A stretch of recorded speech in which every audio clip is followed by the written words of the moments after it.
Welcome to this new how-to. In this how-to we're going to look at the Fenix A320. That's the one from Fenix Simulations, to be complete.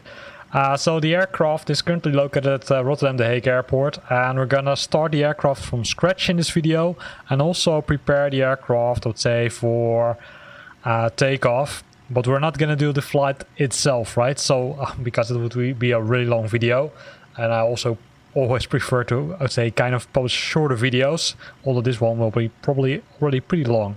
So let's go inside the cockpit. So this is the cockpit, right? You can see everything is shut down as we speak. So the tablet is over there. The other tablet from the co-pilot is on the right side, of course. And then we need to go to the different views. And if you ask me, I would say those are the things where probably the aircraft would require some updates, right? Because I could say if you go to the default views, like I'm currently doing with the say mini joystick on top of my joystick, yeah, I think it's not that idle, right? It does not make complete sense, because if you continue to go, you go back to the aircraft, to the, I would say, passengers seats, and well, from my point of view, it doesn't make sense, but probably there's an idea behind it. So first, what we need to do is we need to switch on the power, right? And if we switch on the power, we can also switch on the batteries. We can switch on the navigation, IR 1, 2, and 3. It shows here 3 or 1, 3, and 2, but I think it's a label error, because I think it's 1, 2, and 3 based on the, or actually, it looks like it's correct because it's 1, 3, 2. So either the order here is wrong or it's, I would say, normal. It's kind of weird. You would expect 1, 2, 3, right? That's the normal order, but probably there's a reason behind it. So once that has been done, right, you can switch on the beacon and you can switch on the APU. The APU will take some time to start, at least to prepare. And what you can do I would say during that time is you can switch to the APU view, which is over here, and have a look at it. And nothing will happen, or not a lot will happen here, to be honest. Especially if you don't click the APU button, right? It will simply say APU open, and it will take some time before you can activate the APU. Once the aircraft has done some self-test, it will come up with some warnings and some information. For example, you can see that this is still not available, right? So the heading map is not available, but also you can see that the current IR in align, which means that the navigation is alignment, takes roughly 7 minutes. Parking brakes are set. TCAS is standby, which means that the option which you will find here is set to switch off, right? So set transponder mode to TA. That will fix the issue, but not strictly necessary for now. Once you're happy with this, you can, I'd say, go back to the screen here and have a look at the option. If you switch on the APU start option, then you will see things happening here, right? So if you only switch on the APU generator, nothing will happen. But as soon as you switch on the APU start button, you will see that both the EGT, which is the temperature which is measured, it's the exhaustion temperature, and this one will also continue to load until it's 100%, and that's good because then you can use it, I would say, as used or as you would normally do.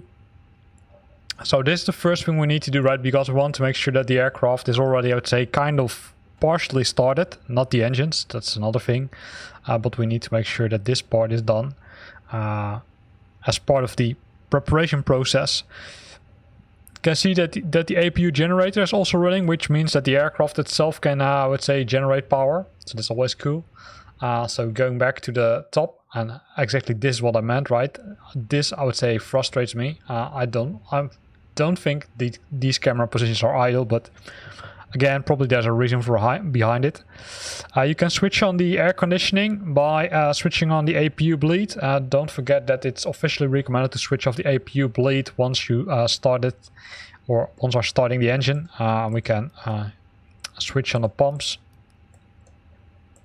for fuel, although not strictly necessary currently. crew supply for oxygen, also switch it on, and then we can switch on the emergency lights, and if you want you can also switch on the non-smoking signs. That's all we need to do from this part, right? So other than that, there's nothing you need to do currently.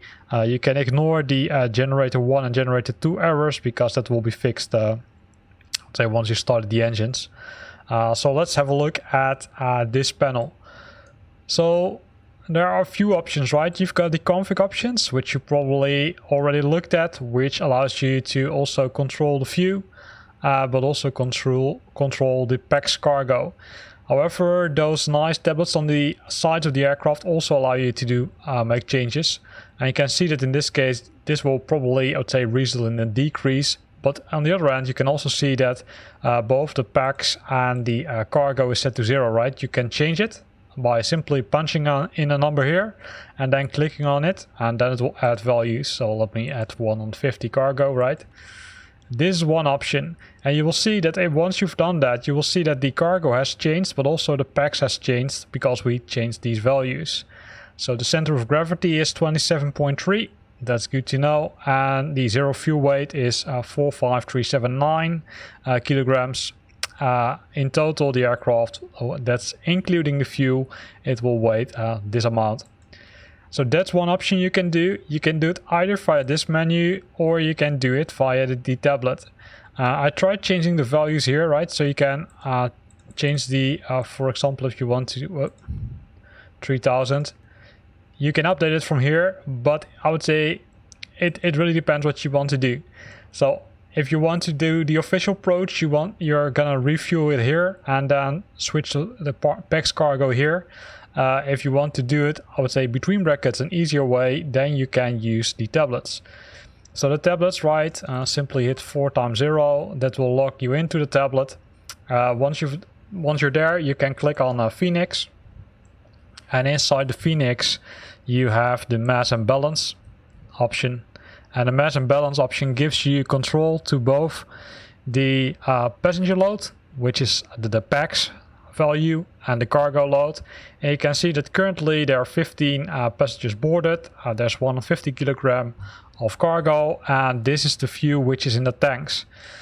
Using the pencils here, you can update those values, and the nice thing is that you can simply say, okay, hey, I want to have, let's say that we want to have 120 passengers, we want to have some cargo with us,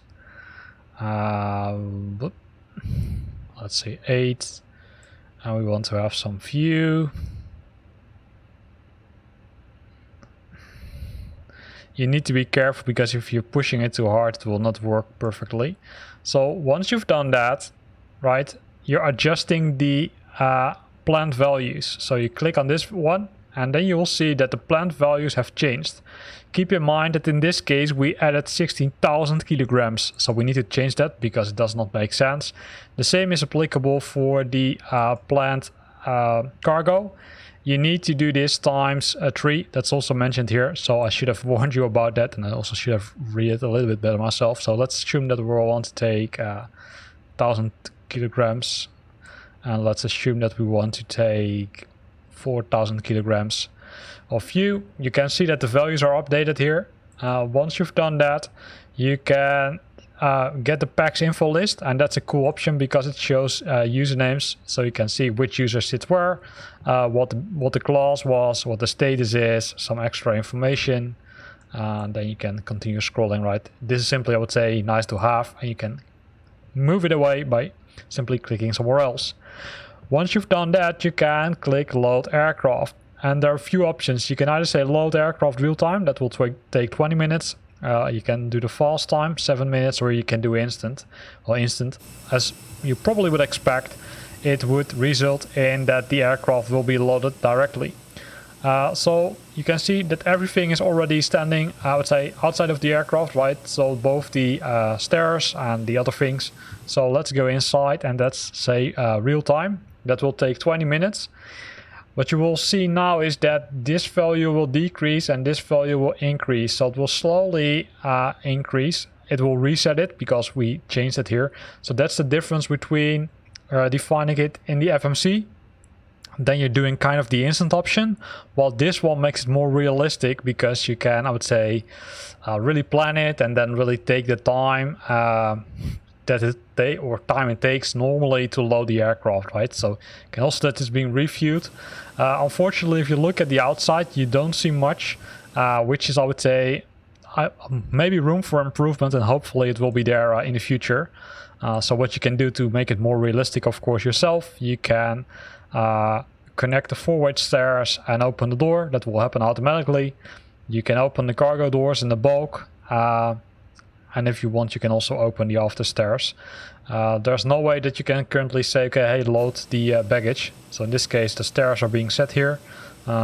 This is the stairs which are coming with the aircraft. The other ones are the stairs which are by default in Flight Simulator.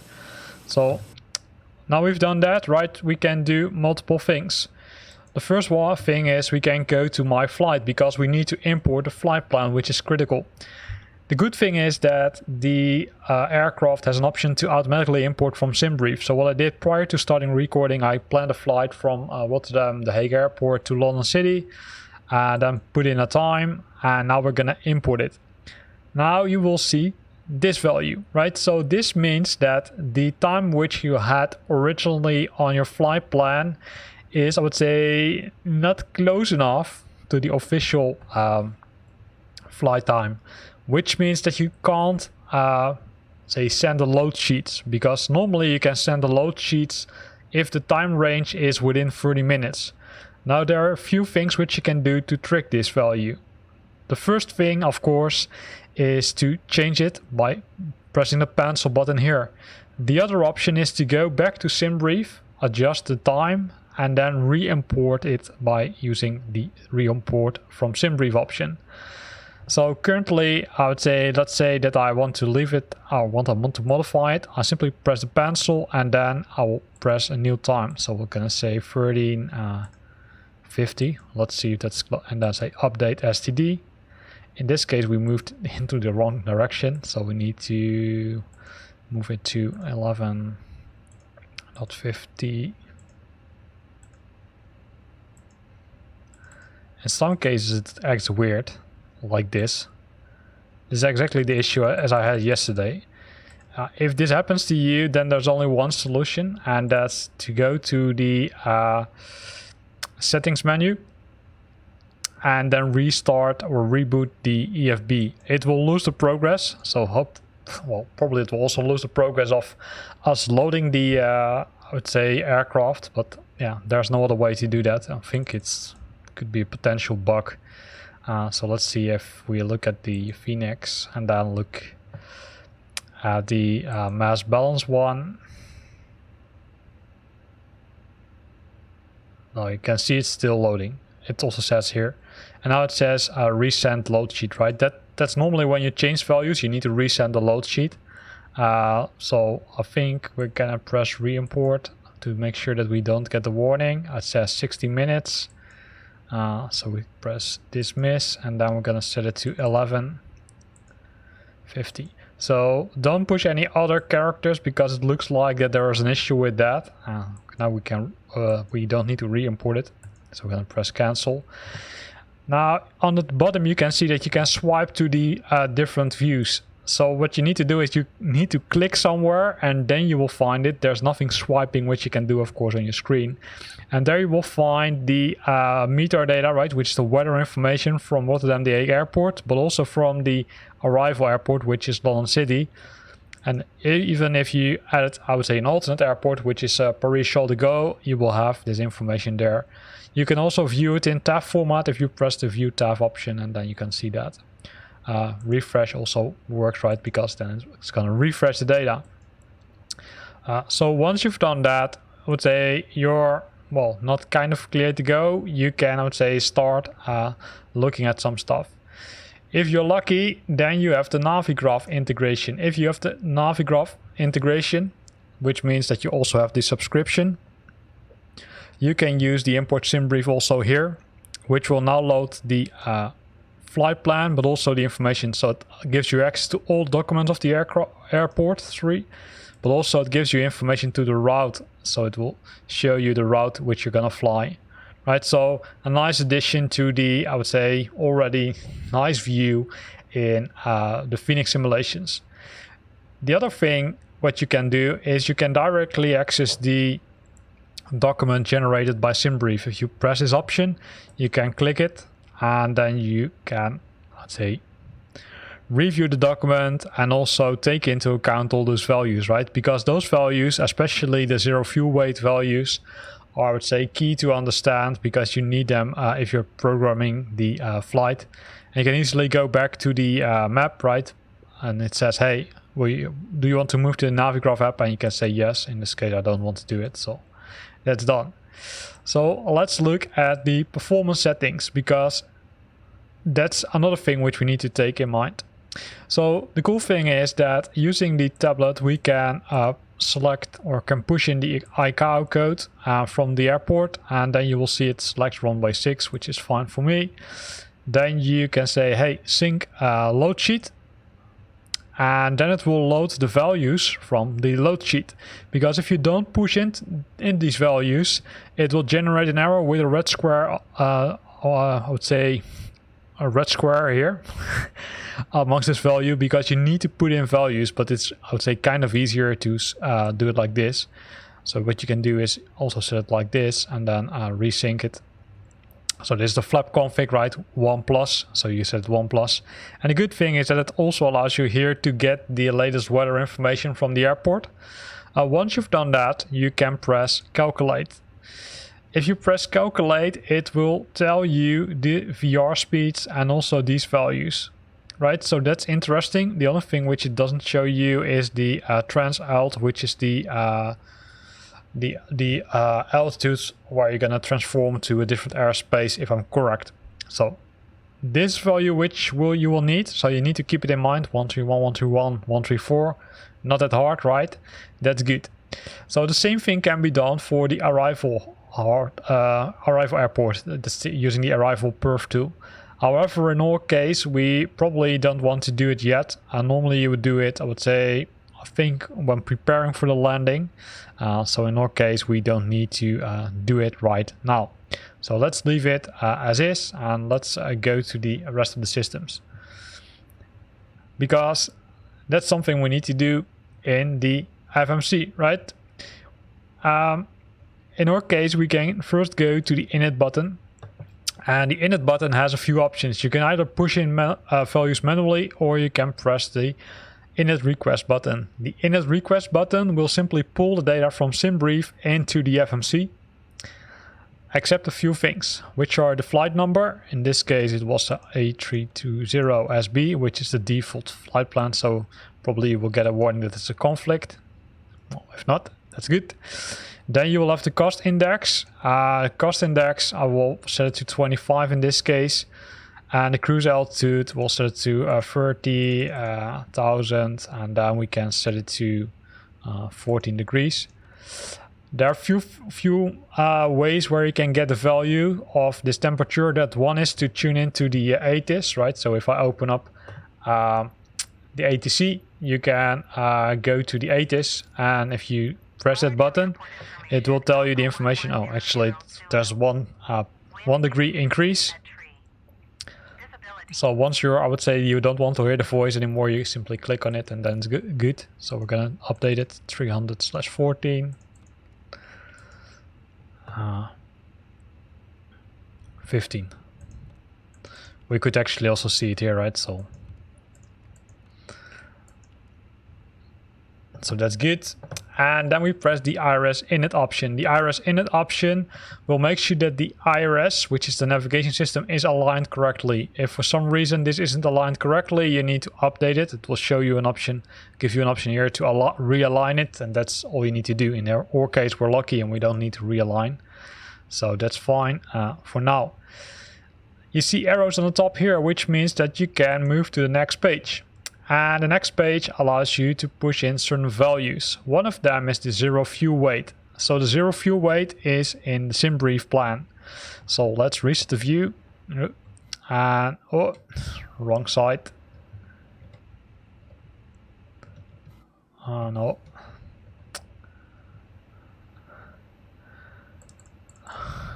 press the options here, go to the pilot brief, and there you will find the Simbrief data.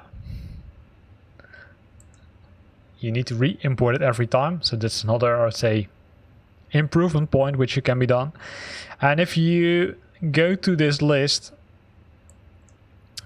you can either scroll like this, or you can press the option here and do it like that. You need to look for a value which is the zero fuel weight, and the zero fuel weight is found in two places. One is here, and if you scroll further down,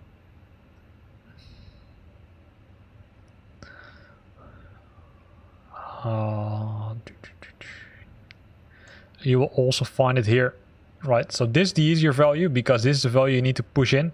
So this is the estimated, and this is the maximum value. So in our case, we're going to go for the maximum value, which is 62.5.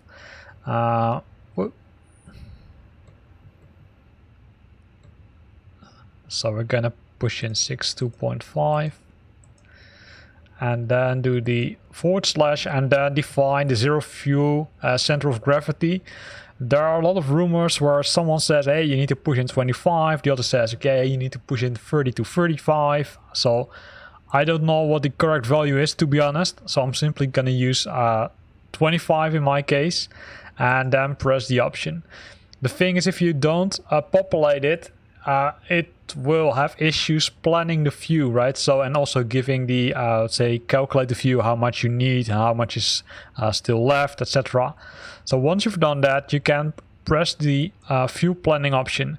However, what I found out is that the fuel planning option, in my case, didn't do much. Maybe I'm doing something wrong, I'm not sure. Well, in this case, we're lucky because it works. It's really strange because I tried it earlier and it didn't work. So in this case, it says, hey, the block fuel is 3.2, which is good. So let's hit confirm. And now we have initialized the fuel prediction. So this is cool because now we don't need to do much anymore here, because the init was completed and also this option. So if for some reason you can't select the fuel planning option, then make sure that you specify both values. If you didn't specify both values and you didn't specify the weight of the aircraft, which means the passengers and the cargo, then you might have some issues with the predict or calculate fuel option. In my case, it now works, but I also have seen some scenarios there where it didn't work. So keep that in mind. Trip time, which is the trip time, right? The time it takes for the trip, etc. Some other information, all nice. The next thing we of course need to do is go to the performance data, and you can see that you already can specify some data here. So in this case, we said, okay, we want to have flaps on 1, configuration 1. So we do that, and then these values were 131 for V1, 131 for the VR, and 134 for V2. You can already see that the transout is already populated. These other values are also populated, so you don't need to do much unless you want to do flex to temp, which is the flexing of the wings, if I'm correct. That's not necessary. These values are a little bit unclear because there's also no real documentation about the A320 coming with this aircraft. It's a little bit vague, so I will leave it as is. So if you know where these values are standing for, then let me know, and let me also know why you need to populate them and what happens if you don't populate them. So I'm going to go to the next phase, which means, okay, we're going to climb in manage mode. The cost index is 25. This is the speed, this is the time UTC, and this is the distance. Predict to 100. I'm not sure where this stands for. Probably 100% usage of the fuel, maybe. You can also define a pre-selected speed, which means that you need to move the autopilot in a different mode. I will discuss that in a future video, specifically for the autopilot, but not in this one. Then we're gonna go to cruise, same mode. You can see the distance to the top of descent is 66. And then the descending cabin rate is 350 feet per minute. That's fine. Press next, and this is the I would say destination, right? So that's nothing to worry about. And then the approach, and here you can see you need to define the QNH. but that's only, or I would say not only, that's the value you populate as late as possible as you're preparing for the approach. So everything has been pushed in, right? So we went to the init menu, we went to the perf menu. You can view the progress. Currently we are in pre-flight modus. If you go airborne, it will move to the different modes. So that's really cool to see. It will also say, okay, hey, the GPS predictive mode, GPS primary in this case. You can also press this option and then have a look at it. At the other options, you can deselect a certain, certain satellites if you want, but not strictly necessary. If you want to go back, you need to press the option again, right? There's not a lot more what you can do here, unfortunately. Then we've got the flight plan option, and the flight plan contains the information which we need, right? So this is the information about, okay, hey, what are we gonna go? What's the flight plan? What are the options we need to define? What are the waypoints we're gonna visit? And then what's the top of descent? What are the beacons? What's the speed? And also the altitude, right? So the altitude is used for the VNAV mode. I would say automatically make sure that you're at that waypoint, you're at that altitude, and these are the speeds, right? So take that into account. Some of the things might look weird, right? Because there's not always a speed defined there, but that's cool. Now, if you want to make it more difficult for yourself, you can do one other thing, and that's defining a standard terminal approach route. How you need to do that. We need to go to the airport where we're departing from and then select departure. If you select departure, you will have two options or multiple options depending on how big the airport is. One of them is to define the runway. So I know that runway 24 is the active runway, so we're going to select it. And then you've got the option to say, hey, I want to use the standard instrumentation or instrumental departure and that's the predefined route which you're gonna fly, I would say, before you're moving back to the original flight plan. So let's assume that we want to add one. A few warnings about that. This stands for the VR beacon, or the beacon which is the last one in the SID, which is a predefined plan. So ND is the ND, Arnhem, and then the other two, I'm not sure where they are. And you can move to that list by pressing the up option or down. So we're gonna go to fly via the SOM, which stands for Sommelsdijk, if I'm correct. So you're gonna select the option. It will add the SID here, and then you will have the option to say, hey, I want to insert it in the flight plan, or I don't want to do it. And if you do this option, it won't add it. Else, like we're currently gonna do, it will add it to your existing flight plan. So what now happens that in case, or instead of, let me go to the top of the list. Yeah, there we go. Instead of having Rotterdam The Hague Airport as, let's say, departure, it now has Rotterdam The Hague Airport runway 24 as departure. Then we're gonna visit these beacons and then scroll down. And then once we visited this one, which is the latest in the SID, it will continue with the rest of the waypoints which we defined. So that's cool to see. And I would say pretty handy, right? Because then you can at least fly a predefined route instead of, say, flying somewhere and then simply say, okay, hey, I'm gonna go airborne and then directly turn left or right.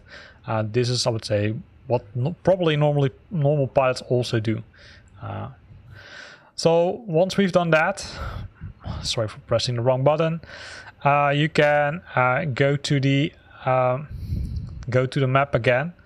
The thing is, and I need to warn you about that, is that of course we now changed the flight plan within the simulator and not actually in Navigraph nor in one of the other tools. So be aware of that. It won't show you the route which you defined, because it simply doesn't know that we predefined it. So we're going to press it again. In some cases it doesn't load it, and that's what we've done now. Probably we've broken it now because we manipulated the plan. Oh, we should. That's the thing, we needed to re-import it. So now it's there, right? But it won't contain those additional waypoints which we predefined in the weight plan or in the flight plan. Because if we now would go back, and let's do that, you will see that the other ones are still in it, but the original flight plan which we imported from Simbrief is not there. So best practice, what you need to do is include that SID route also in your flight plan in Simbrief to make everything easier. So now everything has been done, you're kind of ready for takeoff, but of course it depends, because it could still be that the aircraft is still being loaded. So let's do that, let's check it.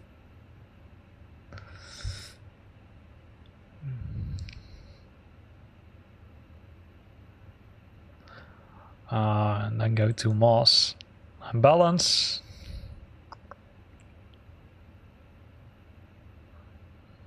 Yeah, I'm not sure what's going wrong, right? But you can see that currently nothing happens. So that's probably because we did the let's say reset, right, of the flight. So what we're gonna do is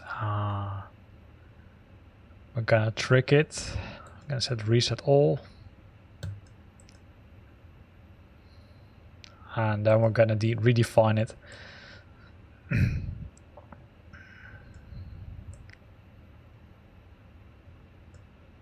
So be aware of that. So if you restart the tablet, it will also reset this progress.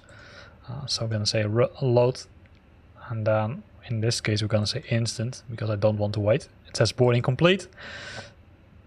Normally you will also get that option, right? If you completed the boarding, it will show this. So once that has been done, you of course can, I would say, have fun starting your flight. Be aware that if you're making change to this, you officially need to go to all the values again, because that's, I would say, kind of recommended. So you can switch on the seatbelts option, make sure that the lights are on, make sure that the strobes are on, the logo is on if you want. You can set a taxi light on, landing light, you can switch them on. But more important, of course, you need to start the engines.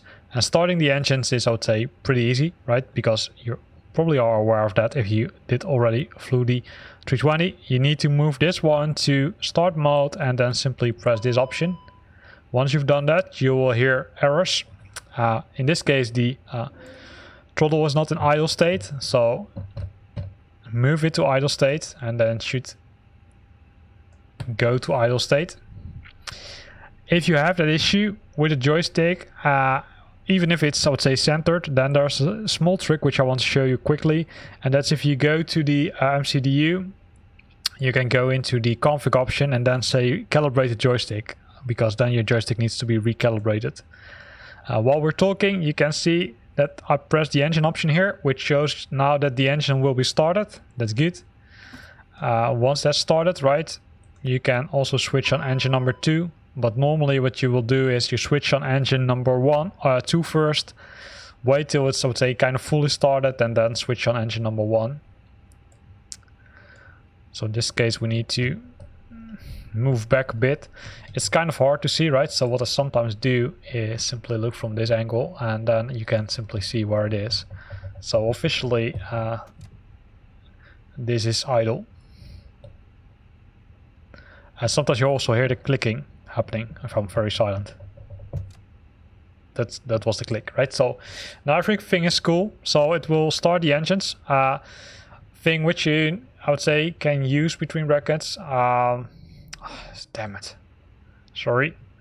Wrong buttons. I really need to change that camera view. So you can see that the engines are started. Everything is green. If something is not green here, then make sure that you adjust the settings. But prior to going taxiing and prior to, say, takeoff, make sure that the auto brakes are also set to maximum. And that's one thing I forgot to say.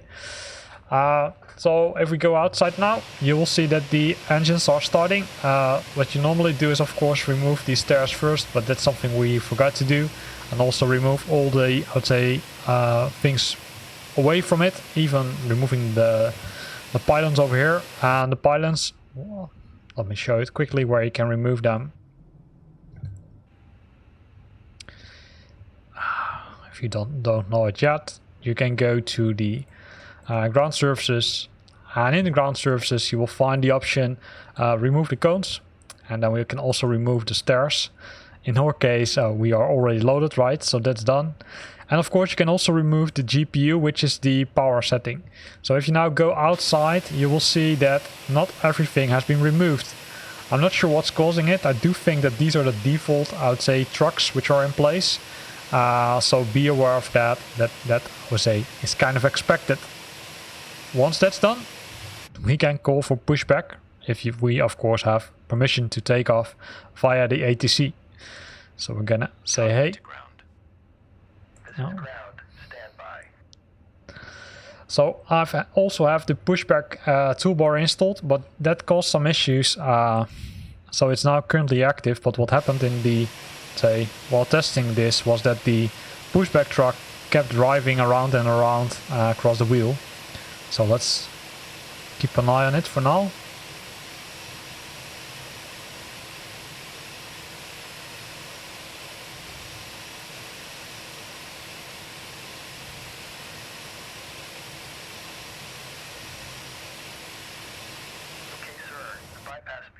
Now it goes correct. So everything which failed this morning now works. So everything is closed. So now it's going to lift us.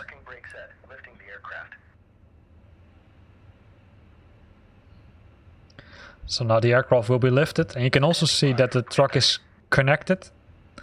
And then you can simply press reverse, right? Here, or you can use these options here.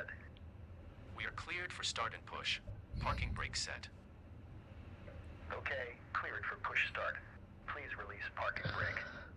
I'm going to remove the parking brake.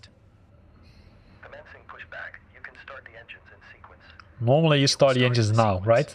So when push back, you will start the engine. You will push them back. So what it will do now is we'll move the truck back. The good thing is that about the pushback toolbar option, that you still have the option to change the direction, right? As I'm currently doing.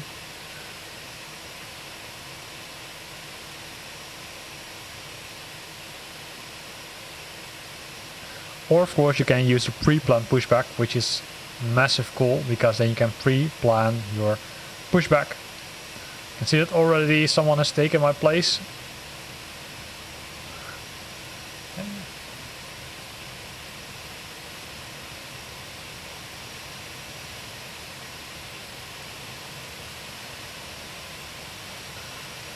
Press hold and then stop.